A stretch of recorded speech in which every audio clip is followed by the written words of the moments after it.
aw bisimila aw ka bi bamanankan kunnafoni sɔrɔlenw kɛnɛ kan min bɛna walawalali k'aw ye Mali kibaruyaw ani diɲɛ fan wɛrɛ kibaruyaw la bakuruba kunnafoniw an dun kan olu de filɛ nin san o san seliba mana tɛmɛ o waati kelen bɛ bɛn ni ekolita ye Mali jamana kɔnɔ o labɛnninw bɛ sen na denbayatigiw bolo ani ekoli ɲɛmɔgɔw bolo ala ka kabako kow tɛ ban kabako wɛrɛ kɛra kari tɛmɛnen aubergine dɔ dayɛlɛnna ni muru ye k'a sɔrɔ ala tɔgɔ sɛbɛnnen don a kɔnɔna na arabukan na o de y'an don kan ye bakuruba kunnafoniw na sɔɔni minnu bɛna walawalali caman k'aw ye aw bisimila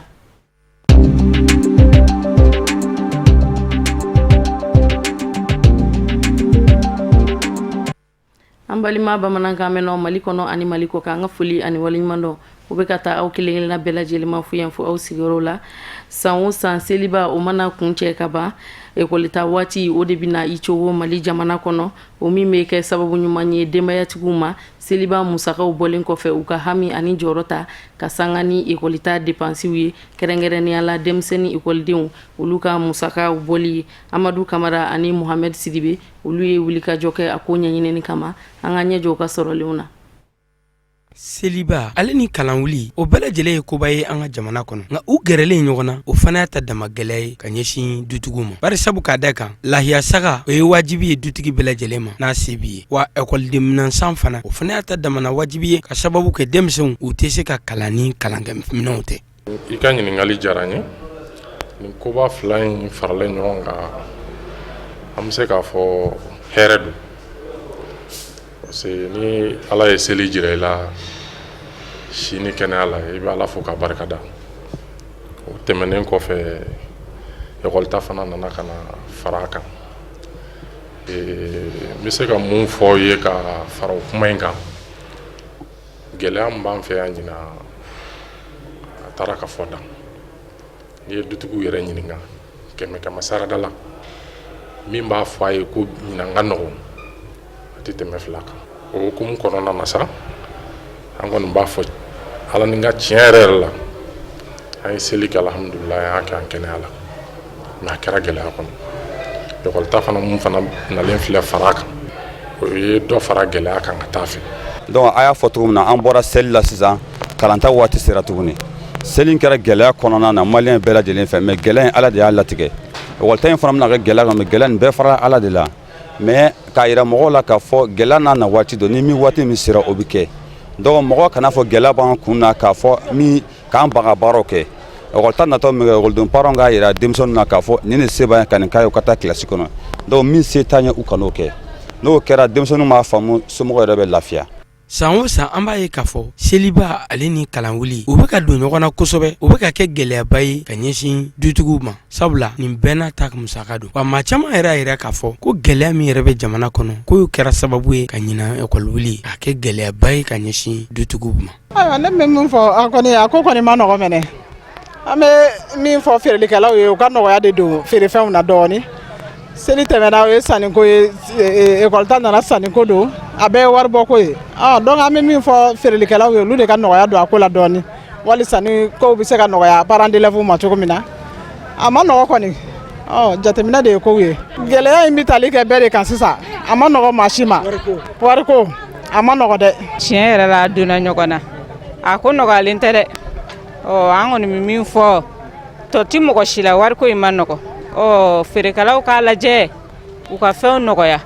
seli kɔni ta tɛmɛna komi terimuso y'a fɔ cogo min na an bɛ ekɔli wuli la diyagosa don denmisɛnninw ka fourniture bɛ sa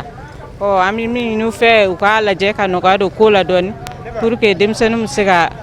fɛn nisɔndiyalen bɛ se ka taa ekɔli la cogo min na. ni seliba donna ɲɔgɔn na gɛlɛya nana bon gɛlɛya ko kɔni o ye hɛrɛ bon an bɛ ala de deli ala ka bɛɛ lajɛlen sɔn sinon ça va pas du tout yɛrɛ ekɔlidenw yɛrɛ u t'a dɔn u bɛ mun kɛ tuguni quoi wari tɛ ka sɔrɔ a ka gɛlɛn yɛrɛ sinon tiɲɛ yɛrɛ la an bɛ wagati min na Mali bɛ togoya min na Mali tɛ sen kelen kan tuguni. an ka wulikajɔ ani an ka sɛgɛsɛgɛliw senfɛ an ye jateminɛ kɛ misaliya la seliba maaw bɛ musaka bakow la tile damadɔ dɔrɔn ekɔlita fana bɛna kunbɔ o fana y'a ka musaka ye o bɛ maa caman ga a kamana na ka sababu kɛ musaka ninnu sɔrɔcogo wa a dun wajibiyalen don i ka nin musaka nin fila bɛɛ lajɛlen kɛ école tan seliba donna ɲɔgɔn na tiɲɛ na a bɛna jouer an denbayatigiw kan dɔɔni quoi parce que i b'a dɔn Mali yɛrɛ ko bɛ cogo min na sisan bon n'a fɔra ko école ta fana na don seliba yɛrɛ ɲɛkɔrɔla la vraiment dariba ye sunɔgɔtan ye quoi dugu dɔw jɛlen don an bɛ yɔrɔ min na bi an t'a kɔni t'a dɔn an m'an kun an t'an ja yɔrɔ min na. bon sugu kɔni gɛlɛya ne yɛrɛ kɔni n ka denmisɛnninya faamuya la mɔgɔw ka faamuya tɛ kelen bi ne yɛrɛ bolo bɛɛ ni ko bɛɛ n'a waati don gɛlɛya min bɛ sugu fana kɔnɔ bon ni ɲɛmɔgɔw sera ka nɔgɔya don sugu kɔnɔ minɛn cogoyaw la alhamdulillah a ka ca la gɛlɛya in bɛ ba quoi mais ko bɛ yen nɔ vraiment ɲɛmɔgɔw kɔni ka lajɛ ka nɔgɔya kɛ commerçants ye. sisan école ta ko kɔni a kɛra baara de parce que sisan nɔ gɛlɛya de bɛ yen nɔ n'a fɔra sisan bɔra seli la sagasɔngɔ ko dutigiw fɛ ka tila ka école ta ko fara a kan n'u m'a lagɛ kɔni ka dɔ bɔ école ta minɛnw na n'o tɛ a ko bɛ kɛ baara ye dutigiw bolo dɛ gɛlɛya yɛrɛ de bɛ sisan kɔni a ko yɛrɛ de gɛlɛyara. n'a ma ɲɛ k'a fɔ ko seli o ye don kɛrɛnkɛrɛnnen ka ɲɛsin alisilamɛw ma ekɔliwuli fana ye a ta damana don kɛrɛnkɛrɛnnen ni fila bɛɛ lajɛlen dun ka kan ka kunbɛn ka tila k'u labɛn fura jumɛn de bɛna sɔrɔ o la sisan fɛɛrɛ jumɛn ka kan ka sɔrɔ ni donba fila bɛɛ lajɛlen kunbɛn yaasa a ka kɛ lafiya ye ka ɲɛsin dutigiw ma. fɛn min bɛ k'i kun bɔ sisan nɔ ni o ye ekɔli ta ye ka bɛn ni octobre kalo tile 3 ye foroba ekɔlisow ani kɛnyɛrɛye ekɔlisotigiw u bɛɛ lajɛlen bɛ ka wuli ka jɔ bonya walasa ka fɛɛrɛ ani dabaliw tigɛ ka se ka ekɔlidenw bisimila ekɔlisow kɔnɔ ka bɛn ni ekɔli ta waati ye. Amadu Kamara ani Mohamed Sidibe an ka jɛɲɔgɔnw ka sɔrɔli na jɔ fana kun kan. kalan ale b'i labɛn ni waleya dɔw sabatili i n'a fɔ kalandenw bisimilayɔrɔ u magoɲɛfɛnw tabaloban b'o la kilasi b'o la o n'a ɲɔgɔnnaw caman ma o kadara kɔnɔna na kalan wuli ale tɔ tora panko kelen ani ɲawawa labɛnw bɛ fan bɛɛ lajɛlen fɛ kalansobaw la ani kalanso misɛnninw. Voilà, bon, l'école ta kɔni ni l'école kɔni sera kɔni responsable bɛɛ kan ka i ka l'école de préparatifs kɛ a daminɛ yɛrɛ mun ye fɔlɔ ka l'école nettoyer ka jɛ tableau dilan tableau ban dilan ka éclairage vérifier ka fɛnw bɛɛ bila au point avant l'ouverture ka se ka mɔgɔw bila dans les meilleures conditions de vie et de travail et s'assurer que emploi du temps fana préparer là du pɛrɛlen bɛ an ta bɛ affiché à partir jeudi don n'a la sɔnna emploi du temps bɛ affiché yan cours bɛ daminɛ DUT cycle DUT bac plus 2 c'est-à-dire bac minnu bolo n'u bɛ san fila kalan kɛ olu b'a daminɛ lundi don le 3 8h au cours du matin le soir au 17h 17h21h au cours du soir licence mɔgɔw b'a daminɛ le lundi 10 une semaine après licence et master olu b'a daminɛ disposition bɛɛ taara conseil de professeur bɛ kɛ ni ala nana kɛra jɛnɛ ma samedi nata ni à partir de 15h à l'école SUPICI pour donner des emplois du temps aux professeurs et puis qu'un professeur ou la main ou va faire amélioration du féminin pour la bonne marche de l'école. Donc en quelque disposition comme d'habitude en mode de 100 parce que l'école c'est quand même une disposition matin. Même les petites écoles là où des communes des écoles fondamentales là, les lycées ne font normalement autorité kanga yala établissement qu'on a dit pour vérifier si vraiment tout cela est en bon état pour recevoir les enfants. Parce que les enfants vont arriver là le 3 là. Ils vont arriver très propres, bien coiffés. Il faut que la carrière d'un professeur ne mette qu'ils les reçoivent dans de bonnes conditions de vie et de travail. Ka sanga ni ekɔliwuli an ka jamana kɔnɔna na ekɔli karamɔgɔw ani ekɔlisotigiw n'o ye promoteur ye u kɛlen bɛ ka wuli ka jɔ bonya yaasa ekɔlidenw olu kana sɔrɔ labɛnw bɛɛ lajɛlen sabatilen dɔw fɛ yaasa kalan tako ɲuman o na sabati san kɔnɔna na. Anw ka niveau la n bɛ se k'a fɔ presque anw tilala labɛnw na parce que vacances yɛrɛ kɔnɔna la an ma sigi fiyewu. Salon baaraw kɛra cogo min na depuis salon na sini baaraw kɛra cogo min na ka na salon baaraw la an ye ladili dɔ sɔrɔ baaraw kɔnɔ donc o ladili baara ɲɛbila baaraw ye juman ye o ye k'an ka kilasiw kɔnɔbanw labɛn ka direction kɔnɔlaw labɛn k'u conformer pour que maa minnu bɛna baara kɛ salle ninnu kɔnɔ u ka kɛ salles kɔnɔ salle minnu bɛ critères répond u ka kɛ fenêtres b'u la ka ɲɛ fiɲɛ bɛ circuler librement. Bon, an b'o baaraw la bon sigilan ninnu banw an bɛ ka bɛɛ changer min kan ka changer k'o changer min bɛ retaper an b'o retaper bon an labɛnnen don pour que le 3 octobre 2016 kalan ka daminɛ à 8h déjà an y'an ka conseil des professeurs tenu donc maître min ka kan ka classe min ta fondamentale la o fɔr'o ye bon min ka kan ka classe min ta secondaire la o fɔr'o ye donc tout est fin prêt pour que le 3 octobre an ka se ka cours damina à 8 heures. O kadara kɔnɔna na wulikajɔ ninnu senfɛ ekɔli sotigi ninnu ani ekɔli karamɔgɔw olu caman y'a yir'an k'a fɔ ko an bɛ waati min ko sisan labɛn bɛɛ lajɛlen sabatilen don ka bɛn ni ekɔli wuli ye min bɛna kɛ sababu ye denmisɛnw ka kalan kɛ lafiya ani hɛrɛ bɛɛ lajɛlen na. Ala ka masaya kɔnɔna na kabako ko dɔ kɛra kokura kun kari tɛmɛni gendarmekɛ dɔ ka denbaya la kantura kɔnɔna na Dar Salam Bamako. Madame Nimaga Maritu Tanjugura kumana min na a bɛna ka tobili baaraw daminɛ ni a ye aubergine cɛci 2 ye ala tɔgɔ de bɔra aubergine fan 2 bɛɛ ni ɲɔgɔn cɛla la. Mokhtar Bagayogo ani Samba Tarawele olu wulila ka taa ko in kɛyɔrɔ la ka taa ɲɛɲini an ka jɛ an ka kabako ko in lajɛ ɲɔgɔn fɛ. Kabakow tigɛ ka caya nka ni kelen ni min kɛra o na mɛn ka lakali. O kama juma tɛmɛnen septembre kalo tile 23 san 2016 in na o kabako ko belebele dɔ kɛra Bamako Dar Salam kantura la min bi hakilima hakili segi a yɛrɛ ma ka da la ka fɔ Ala ye kelen ye filanan tɛ a la. Alhamdulilahi rabbil alamin. Dimanche tɛmɛnen n'a bɛnna kalo in tile 25 ma ka madame na tɔgɔ ko Maritu Tanjugura ale tun taara sugu la juma don bi alamisa a taara aubergine san a tun bɛna kɛ dumuni la dimanche don dumuni n'o tun ye zamɛ 8h30 waati a ye aubergine in tigɛ ale y'a tigɛ yɔrɔ min na a y'a da buramuso ma k'a ka ko kabila daga kɔnɔ n y'a dɔn o ye fɛn dɔ ye aubergine in kɔnɔ a tigilen na a y'a wele a ko tanti ko ne ye fɛn dɔ ye a bɛ komi mori sɛbɛn de bɛ aubergine in kɔnɔ dɛ komi an denkɛ dɔ bɛ yan nɔ kalani dɔ u y'o wele ko Ala tɔgɔ de don sur le champ u ye ne yɛrɛ wele immédiatement n y'a ta n bolila ka taa kan kɔnɔ an ka alimami bɛ yen n taara yira a la ko ma ko Ala tɔgɔ de don n nana so kɔnɔ yan nɔ a ko kɛra o cogo la ten. Ni ye waajuli de bele lajɛlen ka waajuli de dɔ fana i n'a fɔ waajuli ka ca a siraw ka ca min tɛ kumakan dɔrɔn ye. Ala bɛ ko caman jira anw na hali an yɛrɛw dama ni ɲɔgɔn cɛ wallahi n'an b'a an ka ko kɛtaw lajɛ bi ni kunu n'an b'a lajɛ wallahi a b'an waaju karisa bɛ tan bi sini a bɛ tan yelemini masa de ye Ala ye ni ye waajuli belebele de don nga a ti jigi bɛɛ ka du kɔnɔ. Ne yɛrɛ bɔra yan o don na wula fɛ n nana ka na n sigi yan n ko ne ma ne bɛna taa sugu la donc n denkɛ dɔ bɛ yen n y'o wele n k'a ka taa n bila sugu la donc n taara sugu la ne yɛrɛ taara n ko n bɛna aubergine min san n ko dɔrɔmɛ 10 na n ko ne ba n ko e tɛ kelen di yan a ko ayi ko ne tɛ kelen feere ko sara ya 100 bi 5 ne fana ma problème da la ne ye 100 bi ne bɔ k'a d'a ma a y'an ka warimisɛn segin ma n ko bon n ye n bolo sa ma sara da nan de dalen don n ye n bolo si cɛmancɛ ta ma n k'o ye n kɛ n kun a y'o ta ka kɛ n ka mana kɔnɔ ne yɛrɛ ma munumunu yɛrɛ n y'a bɔ wo ne fɛ dɔrɔn ka n kɔ don minnu bɛ feere kɛ goudron da la woninda la ne y'a san o la n ye n kɔ don sen nana n ye nafɛn bɛɛ bɔ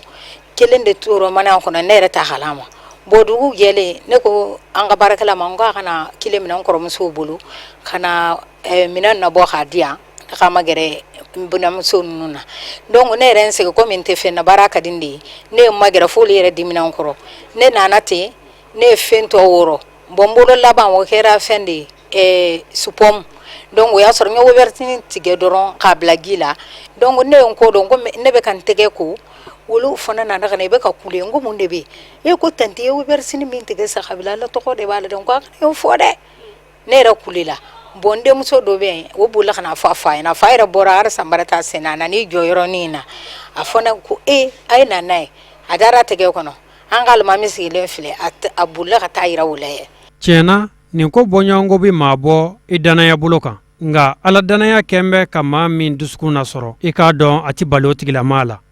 sabula fɛn bɛɛ se bɛ Ala de ye. Kunnafoni in dilen ma a ye n kabakoya mais n y'a dɔn k'a fɔ Ala ka masaya a y'o yira n na bi a y'o de yira n na an ka da la k'a fɔ ale bɛ yen ale de ye setigi ye a y'o de yira n na n'o tɛ Mali ka bon Bamakɔ ka bon n'anw ka du de sugandira ka na nin hɛrɛ jigin du kɔnɔ yan nɔ o kabakoya ye ne minɛ nka ma ala kabakoya ala sugu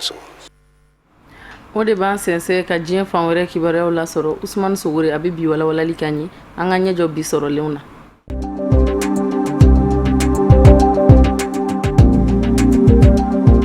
Côte d'Ivoire jamana kono hakilina minnu bɛ tali kɛ ka se ka yɛlɛma kura don jamana sariya sunba la avant projet de constitution o dilen kɔ jamana ɲɛmɔgɔ ma Alassane Dramane Ouattara sibiri septembre kalo tile 24 o kɛra sababu ye jamana ɲɛmɔgɔ fɛnɛ ka taama boloda ka taa dɛmɛbaga yɔrɔ politiki ko binaku kan Ari Kona Bédié n'ale fɛnɛ ye Côte d'Ivoire jamana ɲɛmɔgɔ kɔrɔ dɔ ye ni maa fila ye hakilina dayiraw kɛ ɲɔgɔn na ka ɲɛsin yɛlɛma kuraw ma minnu kan ka don jamana sariya sunba kɔnɔ nka Alassane Dramane Ouattara ale y'a yira k'a nana hakilila ɲini de kɛ Ari Kona Bédié kɛrɛfɛ ni maa fila u ka ɲɔgɔnw senfɛ mun kɛra Ari Kona Bédié fɛ u sera ka ɲɔgɔn faamuya kɛcogo ɲuman minnu na u na se ka taa ni hakilina ninnu da wasabulon ɲɛkɔrɔ octobre kalo tile 5 nata nka o k'a sɔrɔ hakilina in ka don ba la fɔlɔ minisiriw ka lajɛrɛ kɛnɛ kan conseil des ministres n'o kan ka kɛ araba nata Alassane Dramane Ouattara a y'a yira a ka kɔrɔfɔw la k'u bɛna hakilina dayiraw kɛ u ka wasabulon ɲɛma la ani u ka fanga ɲini jɛkulu wasadenw RHDP maaw la u ka se ka hakilina donyɔrɔ sɔrɔ teliya la u ka laɲini kura in na ɲani a ka taa dayira wasabulon na yaasa foroba kalafili referendum a na se ka kɛ a waati kofɔlen na jamana ɲɛmɔgɔ kɔni ka laɲini de fɛrɛ ni wulikajɔw bɛɛ ka kɛ togoya min na u ka 3e république a ka se ka sigi sen kan ka bɛn ni sankura nata ye o mun laɲini de wasabulon kalata baaraw élection législative o ka se ka sigi sen kan ɲani ka taa se san banni ma an b'aw ladɔnniya k'a fɔ président Ari Kona Bédié hali dakuruɲa kelen ale m'o fɔ ko in kun kan maa t'a dɔn a hakilina ye mun ye sariya kisɛ dɔw kun kan k'a kɛ ni yɛlɛmakuraw ye mun kan ka don jamana sariya sunba kɔnɔ kɛrɛnkɛrɛnnenya la n'o bɛ tali kɛ ka dan sigi si la i kana se k'i kanbɔ jamana ɲɛmɔgɔya nɔfɛ ani sariya kisɛ 35 ka baara jɔli n'o bɛ tali kɛ n'o y'a sɔrɔ i ye Côte d'Ivoire jamanaden walima n'o y'a sɔrɔ i ye dunan nalen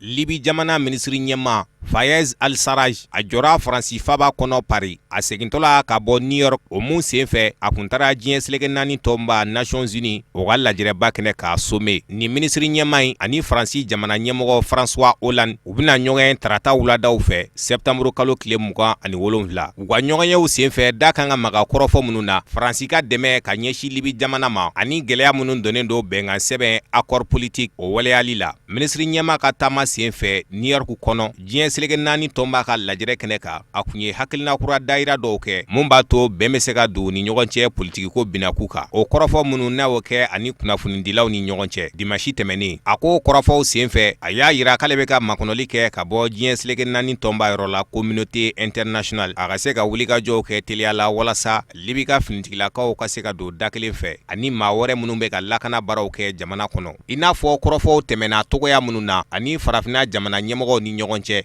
New York kɔnɔ Fayez Al-Sarraj bɛna kumaɲɔgɔnya sigi ani Faransi jamana ɲɛma ni ɲɔgɔn cɛ gɛlɛyaw kun ka Libi kɔnɔ k'a kɛ ni fanga yɛlɛma waatiw ye période transitoire ani Faransi kan ka jɔyɔrɔ jumɛnw ta Libi gɛlɛya banni na banbaciw ka koɲɛw lakana sabatili Libi ka dancɛw la ka taa se Libi denw ka tungalataw ma olu fana bɛna kɛ kɔrɔfɔw ye da bɛna don minnu na ni maa fila ni ɲɔgɔn cɛ farafinna tɔnba Union africaine Faransi jamana ani diɲɛ seleke 4 tɔnba communauté internationale olu bɛɛ y'u ka dɛmɛw yira ka ɲɛsin kumaɲɔgɔnya sigili la politiki ko binaku ka u ni ɲɔgɔn cɛ ani u ka dɛmɛ yirali ka ɲɛsin Fayez Al-Sarraj ka gouvernement ma yaasa Libi ka bɔ dingɛ ani gɛlɛya kɔnɔ ni maa ninnu bɛɛ y'a yira k'olu bɛ ka nin gouvernement kelen de lakodɔn nka Libi jamana kɔnɔ tiɲɛ wɛrɛw bɛ yen minnu tɛ kelen ye an b'aw ladɔnniya k'a fɔ nin gouvernement in kɔni fanga sɛbɛkɔrɔ dɔgɔyara kabini donni min kama Maréchal Khalifa Haftar ale n'a ka maaw ye minɛli kɛ u ka tajibɔyɔrɔ caman na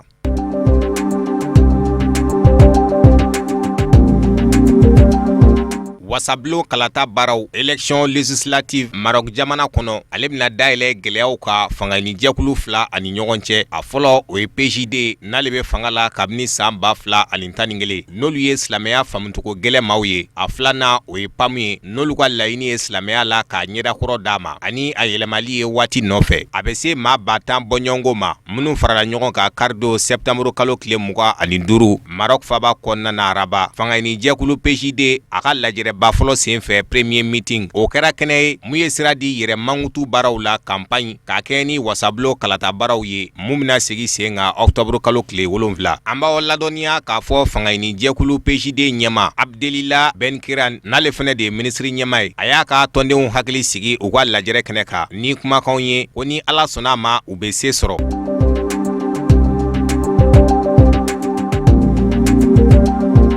Tɛnɛn tɛmɛnen septembre kalo tile 26 Kongo jamana ɲɛmɔgɔ Joseph Kabila ɲɔgɔn ye dɔ tɛmɛna ale ni chrétienw ka ɲɛma ni ɲɔgɔn cɛ. Pape François mɔgɔ kɔni ma ladɔnniya ɲɔgɔn ye laɲiniw na ka ku a ɲɛ ani a tɛmɛlen kɔfɛ nka ɲɔgɔn ye kun kan ka kɛ ɲani wulikajɔw cɛ mun kɛra sababu ye ka maa caman bɔnɛ a nin na. Kinshasa kɔnɔ dɔgɔkun tɛmɛnen jamana ɲɛmɔgɔ Joseph Kabila ani Pape François ka ɲɔgɔn ye dabɔra kama ka se ka basigi don u ni ɲɔgɔn cɛ baaraw la mun bɛ tali kɛ Congo RDC jamana la ani chrétien dinɛ dagayɔrɔba Saint-Siège ni ɲɔgɔn ye minnu kɛra maa fila ni ɲɔgɔn cɛ n'a kuntala bɛ se miniti 20 ma a laɲinina ka bɔ jamana ɲɛmɔgɔ yɔrɔ la ani a ka se ka kɛ gundo la. Kɔrɔfɔ fɔlɔ min ye chrétien dinɛ maaw ka jɔrɔnako ye o bɛ tali kɛ Benin dugu ka koɲɛw la ani fagali jugu minnu bɛ ka kɛ jamana kɛɲɛkanya fan fɛ n'a bɛ se san 2 ma olu kɛra sababu dɔw ye chrétien dinɛ maa ɲɛma dɔ Monseigneur Luis Mariano Montemayor n'ale Pape François masuruna mɔgɔba ye ale k'a ka nisɔngoyaw yira ka ɲɛsi o baaraw ma. Da donna kɔrɔfɔ wɛrɛ minnu na maa fila ni ɲɔgɔn cɛ o bɛ tali kɛ Congo politikiko binaku la o mun senfɛ chrétien dinɛ maaw sinsiran mun kan o de ye jamana sariya sunba ka labato. An b'aw ladɔnniya k'a fɔ chrétien dinɛ maaw kɛnbɛ k'u yɛrɛ sɔn minɛ fɔlɔ lajɛrɛba kɛnɛ ka Congo jamana kɔnɔ sabula ka da ka maa caman kun bɛ minnu kun kan ka ye kɛnɛ in kan kɛrɛnkɛrɛnnenya la n'o bɛ tali kɛ fanga sinamatɔnw ka ɲɛma caman la k'olu si ma ye.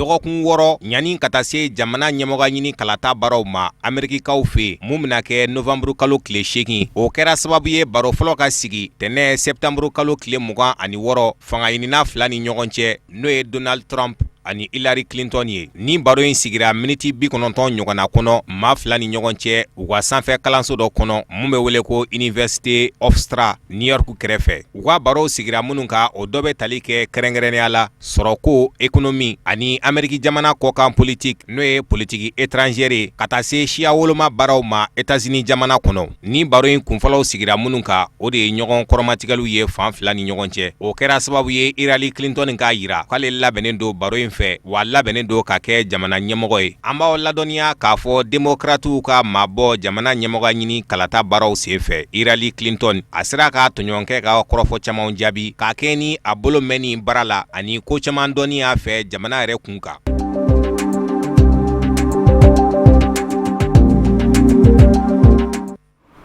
Ka kɔn Mali ani Côte d'Ivoire ka dolanci ɲɛ min bɛna taga don Coupe du Monde Russie 2018 dolanci o kadara kɔnɔna na éliminatoire wagatiw la Mali samatasɛgɛw ka sugandilikɛla o ye kunnafoni di kɛnɛ dɔ sigi sen kan tarata don Fédération Malienne de Football dagayɔrɔba la an ka mɔgɔ minnu tun b'a kɛnɛ kan Isuf Kulubali ani Seydou Ɲare an ka jɛ an ka ɲɛmada sɔrɔlenw fɛ.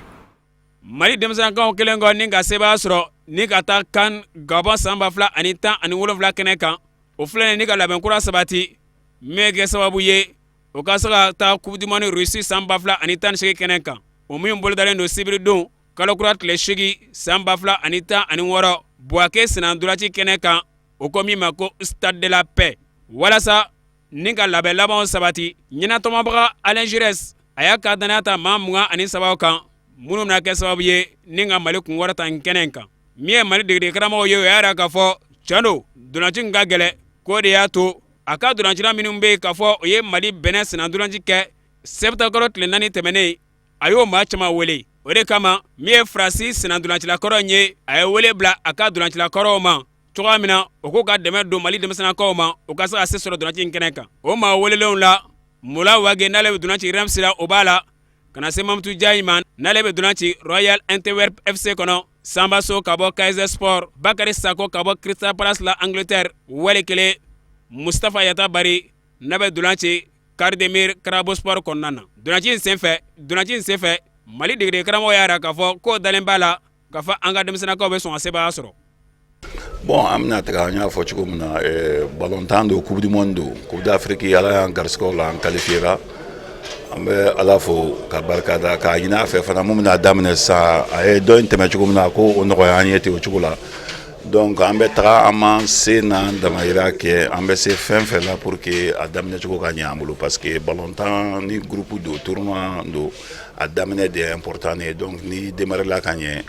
a tɔ ka ca ala fɛ a bɛ nɔgɔya bon an ye liste d'aw ma sisan ni ala sɔnna ma tɛnɛndon midi an bɛ ɲɔgɔn sɔrɔ Faransi Paris ka entraînement daminɛ wulada fɛ ka taga se fo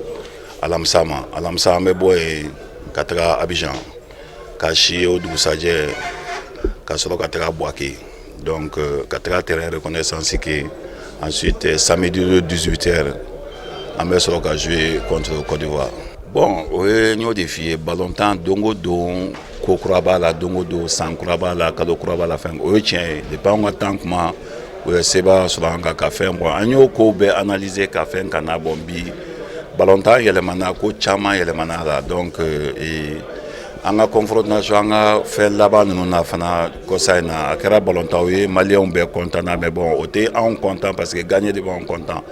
donc an bɛna lajɛ amélioration minnu an ye yɛlɛla cogo minnu na k'a essayer ka yɛlɛ o sanfɛ pour que ka se ka sɛbɛya sɔrɔ u ka fan fɛ bon mun fɔ maliyɛnw ye n bɛ segin o kuma kelen kan toujours n'a y'aw ka micro jan k'a fɔ bon bɛɛ k'i ta kɛ bɛɛ ka dugawu kɛ minnu bɛ so la minnu bɛ se supporter la olu k'o kɛ aw ka information di toujours positivement pour que ka mɔgɔw sensibiliser ka mɔgɔw la faamuya a b'o la mun na ala k'aw dɛmɛ o la sa bon ala ka Mali se sanfɛ quoi. Donanci min filɛ nin ye Mali bɛ bakuruba sabanan de kɔnɔ ani jamana min bɛna jɛ ni ka tulonkɛ kɛ ɲɔgɔn fɛ o de ye Kɔdiwari jamana Gabon jamana wali kelen Maroc jamana kabini Coupe du Monde senna donanci bɛ senna ka na bila bi la Mali tile kelen da kelen ma de ka ye Coupe du Monde donanci kɛnɛ kan o de y'a to Mali denmisɛnnakaw kan ka fɛɛrɛ dabali bɛɛ lajɛlen tigɛ cogoya min na o sɛngale o ka se k'o sen cun Coupe du Monde kɛnɛ kan na Kɔdiwari ani Mali ka senna donanci a bɛna kɛ sibiri don kalo kura tile 8 san 2016 fitirimagɛn wagatiw la Stade de la Paix kɔnɔ min filɛ Bouakékaw fɛ. San'an ka bi bamanankan kunnafoni sɔrɔlen kuncɛ an bɛna an ka kɛnɛya bulon dayɛlɛ ni bana min ye o de ye sugunɛ bara sɔrɔ banaw ye minnu bɛ se ka adamaden sɔrɔ u bɛ cɛ la u bɛ muso la wa banaw olu ka ca kosɛbɛ minnu bɛ se ka adamaden sɔrɔ Tata Ture a bɛ walawalali k'an ye an ka ɲɛjɔ ani kɛnɛya tigilamɔgɔw ka walawalali la. Adamadenya gilannen do gilantogo dɔw la ni Ala yɛrɛ ka sebaya ye i n'a fɔ n'o ye kɔmɔkili ye ani vesi a bɛ fɔ min ma sugunɛbara kuma dɔw la ni yɛlɛma donna o gilantogow la a bɛ kɛ sababu ye ka yɛlɛma don adamaden ka lahalayaw la min bɛ se ka degun se i ma i ka ɲɛnamaya kɔnɔ sugunɛbana min dama ka kan bɛɛ lajɛlen na a bɛ se ka denmisɛnnin sɔrɔ i n'a fɔ mɔgɔkɔrɔba donc mɔgɔnifin n'i bɛ kɔrɔbaya ka taa fɛ prostate in bɛ bonya n'a bonyana a bɛ sugunɛ bɛ tɛmɛ sira min na a b'o yɔrɔ lamini donc sugunɛ kɛ dans un premier temps i bɛ wuli sufɛ cɛ caman kɛ sugunɛ kɛ et puis i b'a ye don dɔ la dɔrɔn a bɛ tigɛ donc a bɛ fɔ de ma prostate kɛ bana mais prostate kɛ bana banafɔ caman bɛ se ka k'a la denmisɛnninw fɛ yen a bɛ se ka kɛ infection ye ni infection y'a sɔrɔ a bɛ funu a bɛ sugunɛ tɛmɛ sira in minɛ n'o bɔra yen a bɛ se ka kɛ adenovirus ye n'a bonyana sugunɛ sira in bɛ minɛ n'o fana bɔra yen a bɛ se ka kɛ cancer ye cancer in fana o bɛ sugunɛ sira in minɛ o de bɛ na ni problème in de o ye cɛw ta fanfɛ ye même denmisɛnninw problème de prostate b'a la i m'a faamuya voilà donc c'est ce qu'on fɔ ko fara a kan mais n bɛ min fana fara a kan k'a fɔ anw fɛ yan nɔ sisan min kɛ kan mɔgɔ o mɔgɔ n'i sera san 50 ma a kɛ kan kalo san kɔnɔ siɲɛ kelen i kana urologie bɔ i kɛ bilan kɛ se ka yɛrɛw kɛ fonction lajɛ ka kɛ prostate lajɛ ka sugunɛbara lajɛ ni fɛn t'a la i m'a faamuya o bɛ k'a san o san. Sugunɛlabana tamasiyɛnw ka ca nka n'i ye dimi na kɔlɔsi i yɛrɛ la sugunɛ kɛtɔ wali kelen sugunɛkɛ banbali n'i y'o la kɔlɔsi i yɛrɛ la i bɛ wuli o yɔrɔnin bɛɛ ka se kɛnɛya tigilamɔgɔw la bari o ye tamasiyɛnw ye minnu bɛ sugunɛbana ko fɔ. Sugunɛbana a bɛ mɔgɔ caman de la a bɛ daminɛ mɔgɔkɔrɔba kun na mɔgɔkɔrɔbaw de ka nali ka caya kosɛbɛ mɔgɔ dɔw bɛ yen nɔ u tɛ yan yɔrɔ dɔn u bɛna kuma o b'a sɔrɔ bana digir'u la mɔgɔ dɔw fana tɛna joona o b'a sɔrɔ bana digir'u la kosɛbɛ ne kɔni bɛ min fɔ cɛkɔrɔba ni musokɔrɔbaw ni ɲɛgɛnɛ bana n'a daminɛna dɔrɔn ka na dɔgɔtɔrɔso la joona o de ka ɲi n'o kɛra i bɛ se ka furakɛ a kuma la a kuma dɔw la ne bɛ se ka mɔgɔ mugan enregistré a sɔgɔmada fɛ komi ne bɛ yɛlɛ 7 heures ka jigin 16 heures mɔgɔ wɛrɛw fana bɛ yɛlɛ ne fana kɔfɛ denmisɛnninw na n bɛ se ka mɔgɔ caman yɛrɛ fana sɔrɔ denmisɛnninw na parce que sisan bana bɛ denmisɛnninw fana minɛ sisan mais cɛkɔrɔbaw de ka ca la kosɛbɛ. Cɛ o cɛ ni si ye san 50 lasɔrɔ a bɛ ɲini fɛ I ka wuli ka se kɛnɛyaso la minnu ka baara bɛnnen don sugunɛbana furakɛli ma walasa I ka sɛgɛsɛgɛliw kɛ sɛgɛsɛgɛli minnu bɛ kɛ sababu ye ka kɔmɔkili walima RN sɛgɛsɛgɛ ka fara sugunɛbara kan sabu ka da kan prostate labana o de ka ca kosɛbɛ sugunɛbanaw cɛla wa a bɛ cɛw de minɛ minnu si b'a daminɛ san 50 la ka taa. O de bɛ dan sigi an ka bi bamanankan kunnafoni sɔrɔlenw na aw ni ce aw ka ɲamadali la aw k'an bɛ sini ni Ala sɔnna ma.